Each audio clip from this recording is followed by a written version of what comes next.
Wait a minute. Wait a minute. Wait a goddamn minute. Oh, we've played these games before, Hoyo. Well, hello there. With the release of ZZZ Patch 2.7 also came the 3-pack trailer, featuring the quote-unquote new villains we would be facing moving forward. But what if I told you these are not new villains at all? In fact, they've been hiding in the shadows and pulling the strings ever since the start of the game. But who are they? What are they after? And where have we seen them before? Well, this is exactly what I'm here to answer today, and maybe even more. My name is Detective Dice, and this is my assistant, Hudson. Watana. Welcome to the office, everyone. Why don't you take a seat? Let's crack this case wide open.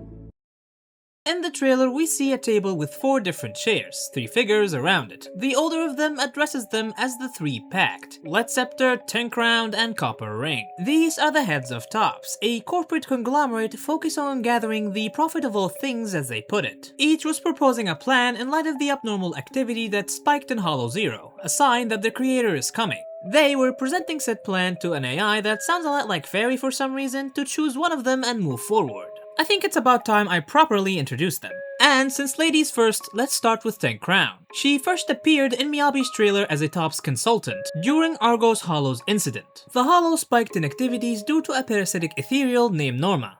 At the time, Ten Crown proposed detonating the Shio Pillar that would have killed 208 people in the process to stop the threat, but she was really just trying to save high-ambitioned assets on the west coast. Luckily, Miyabi's literally built different and stopped the catastrophe in 5 minutes, earning the Void Hunter title. Ten Crown's plan is something called Project Rebirth, basically evolving human beings to be able to live in the Hollows. Which sounds like the Exaltist goals, but trust me, they're not one and the same, but more on that in a minute. But right now, it's more important to talk about the person Ten Crown is working under. She said she has a master, and I think I know who that is. In 2.5 Papaco Hollow storyline, we learn of a promising researcher named Penny from the White Star Institute, who was the head researcher about the creator and the miasma crystals. Eventually, said crystal caused her to go mad, start preaching the creator herself before taking all her research and going inside the Hollow. We, alongside Yanagi and Miyabi, followed her into the Hollow only to discover that it was a trap. The Hollow got twisted due to Penny's influence somehow. She was trying to kill both Miyabi and Yanagi's for the creator's eventual return. But here's the twist. Her madness didn't start with the crystals. We learned that she was following the teaching of a man named Master Yeshda, who believed that death isn't the end, and through ether we can preserve ourselves into another state of existence. Sounds familiar?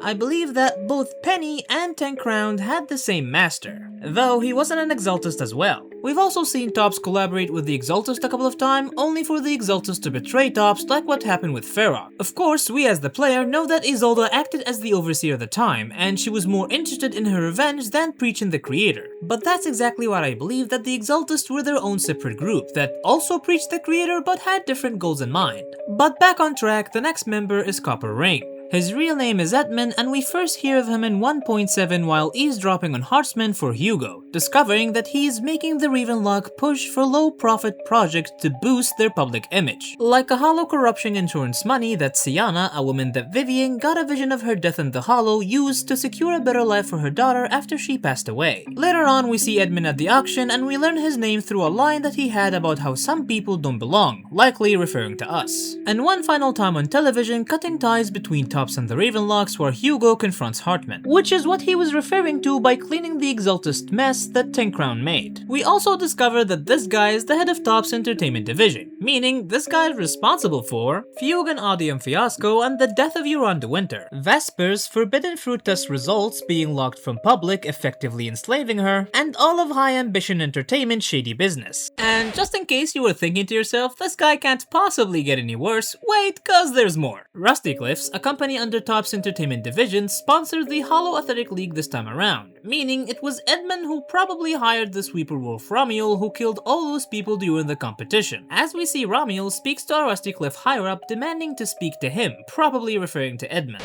Man, this guy is like evil.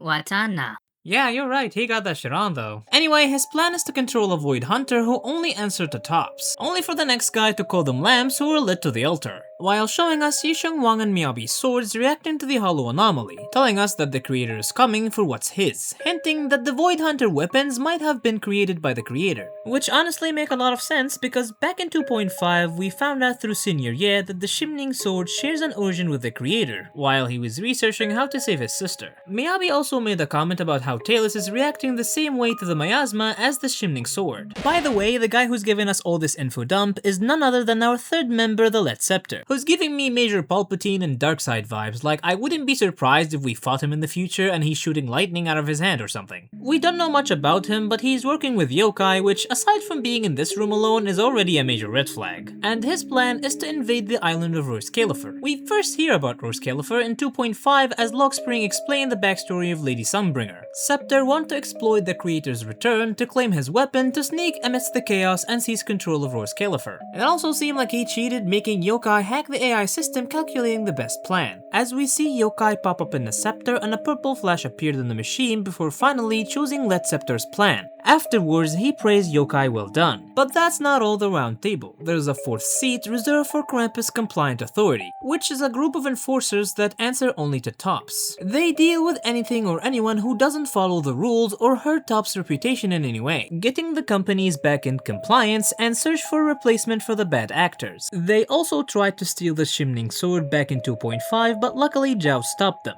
Okay, so now that we know the villains and their plans, two questions remain. Why invade roscaelifer and why sponsor the Hollow League? Let's answer these questions in order, shall we? They probably want to invade roscaelifer to discover how flint porcelloy is made, or to seize operation of manufacturing it. Flint porcelloy is a unique metal composed of porcelain and certain metals. It has a strong stabilizing effect on ether and it's under a strict regulatory control. In 2.7, we meet Norma and Velina, the chief technician of Marshall Group's Special Affair Department and her guardian. According to them, a patch of flint porcelloy got stolen a while back, and they came to confirm if it's the same patch that was found on the messenger of the creator that we fought at the end of 2.5. That made me believe that roscaelifer is the only place manufacturing and distributing flint porcelloy. Being on a floating island that only select few could reach would explain the strict regulation, cause in spite of Porcelumics being the main company mining and refining porcelain, they don't produce flint porcelloy. Most likely Tops couldn't crack the metal combination, but they're not just after the metal for its profit. In 2.5, they wanted to collect Void Hunter weapons. So seeing the unique abilities of the metal could be used by even the creator, and how advanced roscaelifer is, after seizing the metal they're going to force people there to make a Void Hunter weapon for themselves. Which bring us back to the second question, if they're after roscaelifer, why sponsor the Hollow League? In my opinion there's two reasons, but both of them got to do with selection. Let me explain. The Hollow League has been around since the fall of the old capital to boost people's confidence in fighting against the Hollow. So most people who compete are top-notch warriors. It is a dangerous competition after all. But that's exactly what makes it a great opportunity to find strong individual, maybe even Void Hunter level people who can Tops manipulate under their wings. Remember, this year's Hollow League sponsored by Rusty Cliff, a part of Tops Entertainment Division. So it's under Edmund, whose plan is to recruit a Void Hunter that answers only to Tops. But that's just the secondary reason. The primary reason was partially exposed to us by Romeo. He said that his role and the W Engine prize were meant for selection. But selection for what exactly? Well, since the W Engine looks like a retro piece that only collectors will be after, and we even see some competitors ask if regular people will have any use of it, which drove most competitors to ignore it despite being expensive. It's not hard to assume that Tops put it there because the people who would be after it are people who actually knows its worth. People who knows about roscaelifer so they can trace them back to the island or at the very least extract information about it from them. And someone did, Ramiel. At least, that's what we can call her for now since she faked her name and ID. She's a mysterious Thyran girl who also got her eyes on the W Engine and ultimately stole it. At the end of 2.7, we hear both Norma and Velina talk about a mysterious she that came to New Eridu acted as predicted before returning to roscaelifer. All evidence right now point toward Ramiel. So Ramiel is connected to roscaelifer, but that just leaves us with yet another two questions. Who is she really and what is she after? Well, the dev stock confirms that she's Colonel Dan the Void Hunter from Where the Miracle Began trailer. Surprising no one at this point, honestly? The only contradictory were the black wings, and we see her leave traces of white feather in 2.7, and in the trailer they turn white, so, you know, if it walks like a duck. But if you have any doubts about the Void Hunter theory, consider her abilities. The feathers seem to stop the ethereals in their track like they're frozen in time, and apparently she could read minds just like she did with the proxy's dream. Wait, so she has both the Wardo and Heaven's Door? Shit, why the hell are we here? Let her fight the creator. Ena watana. Yeah, you're probably right, Hudson. These are valid fears, but she's not using stands.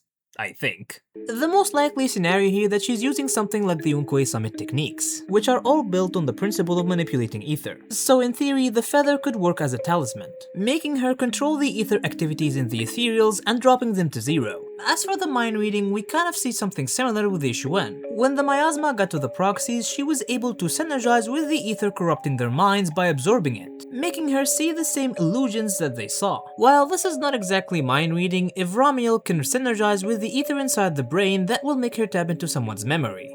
Remember, ether is everywhere and even inside the human body. It's a natural recurring particle. Just like the iron in your blood, a little bit is fine, but more could be dangerous. The real unnatural phenomena are the hollows, and they were created through experimenting with ether to develop a weapon for a previous war. So it's something like the atomic bomb. But back on track, this means that being able to drop the ether activities in someone's body will freeze them in their place, and synergizing with the ether in their brain can allow you to read their minds. However, this just remains speculation on my part. What you can deny though, that such strong abilities definitely a Void Hunter level. But if she's the same Void Hunter from way back then, how's she still alive? Matter of fact, there's some evidence that support Lady Sunbringer and Joyous are still alive, so how do we explain any of this? Well, we learned from Hollow Zero that there's a mysterious crystal door that could be used to travel back in time. And where do we see Rami on the 3-pack trailer? That's right, in front of Hollow Zero. Coincidence? I think so, actually. There is no direct correlation between the two, but it's very interesting that I had to put it out here. But a second idea here, maybe the Void Hunters were not from the same era. We all assumed so because Miyabi's ancestor Swordmaster must have been old in order to give birth to many generations. But now we could simply take what they mentioned at first value and assume that she's the first generations of Void Hunter, and Joyous, Sunbringer, and Dan are of a different one that is closer to our current timeline. However, there's still a possibility that she's a descendant and Van is just a family name. So that just leaves us with her motivation, though this part is pure speculation on my part. With no solid evidence to confirm or deny anything, just take what I'm about to say with a grain of salt or maybe a ton. Starting with the facts, we know that whatever she's after got to do something with the W engine. As she said, it will help her claim what's rightfully hers. I don't know what could that be, but consider this. The W engine is said to be a perfect match for intelligent constructs of all generations. And there's an intelligent construct Void Hunter in the same Where the Miracle Began trailer, but why would he need it? My guess is to cure a severe corruption of potent ether. As the W engine description said, it stabilizes the energy fluctuation of potent ether in external and internal environments. Though I think the siblings are gonna need the W engine for their etheric other. But what does the W engine has to do with the etheric other? Well, its ability to stabilize energy in external and internal environment mean the proxy could use it to regulate the ether energy in and out the simulated hollow inside their eye implants. If you didn't know, the proxies have simulated hollow that they use to restore the ether corrupted data from the HDD signal. It's why they can communicate inside the hollow. The HDD signal penetrates the hollow, carrying data that gets corrupted in the process, and they use the simulation to decode the corruption, making the data readable again. The simulated hollow is similar to Miyabi's scabbard, a complex web of data that replicates the hollow shifting pattern. She's using it to trap Talus, the ethereal inside her blade, and since ether can corrupt both machines and data like the intelligent constructs, perhaps the other will be a combination of both, like an intelligent vessel. The devs said it would act like an agent, and each agent need a W engine. Also, the drip market asked the question of what lies at the end of the ether aptitude. When the other awaken, would you be its slave or its master? Which makes me believe that the proxies will be able to condense their accumulated ether to merge with their eye implants, to project the other from the simulation inside of them to the outside world, planning how they will be able to see what it sees just like Eos. Backing this idea is the fact that it's named Pyrios, which is one of the horses that pulls the chariot of the sun god Helios in Greek mythology, the others being Aethan and Phlegons. Perhaps we get to see the two others get used by the second proxy siblings, since the story so far have been focusing on one one of them using the powers but not the others, and this is a chance to balance things out. So could it be that Top stole the W engine from Helios Academy? They did mention that it's used and scratched out all over, and this will make Top's connection to Helios Academy more fleshed out. You know, the real irony here that I throw that line about Ramiel having stands for shits and giggles only for the MC to have an actual stand. But positive notes here, he looks like a robot, so maybe my theory is correct. I'm gonna still hold my horses though. Like I said, all of these are just my thoughts, so I could easily be wrong. Yet this leaves us with one tiny thing to discuss. What in the absolute carnage is this shit? Who you think you're fooling? Scream, we know that's you! Sorry about that, I'm usually far more composed. Okay, so what could this be? According to some leaks, this thing is listed as a boss. My guess that it's going to corrupt the anti-Void Hunter machine that we see in the trailer. If you focus between the two images, the arms and the legs are similar. And in the leaks, it's supposed to have 2 phases, so perhaps the mech is 1 phase and then this is its final form? But to look at the facts here, this is definitely what we saw back in the vision of 2.7. And since we got a POV from its perspective, maybe this is us, maybe this is the proxy. Maybe a final form as a sacrifice and they can come back to being human? So maybe they'll turn into this thing and the other sibling is supposed to save them. They do have the same eyes and weird pattern as us, which means either Ramiel is gonna save our ass or kick our ass to save our ass. But hey, one thing for sure, whenever she comes back, it's going to be a love story like none that came before it. And I got a feeling you think so too, don't you? But what is your other thoughts? Leave them in the comments down below. Whether sharing your own thoughts on the theory, perhaps some evidence to paint me a more clear picture, debunking the entire thing altogether, or perhaps a feedback on the video itself. Since I'm freshly new to this, any constructive criticism would be appreciated. Don't forget to like and subscribe if you enjoyed the video, and share it with your friends because it's the best way to support the channel right now. My name was Detective Dice, and I'll hope to see you all on the next case.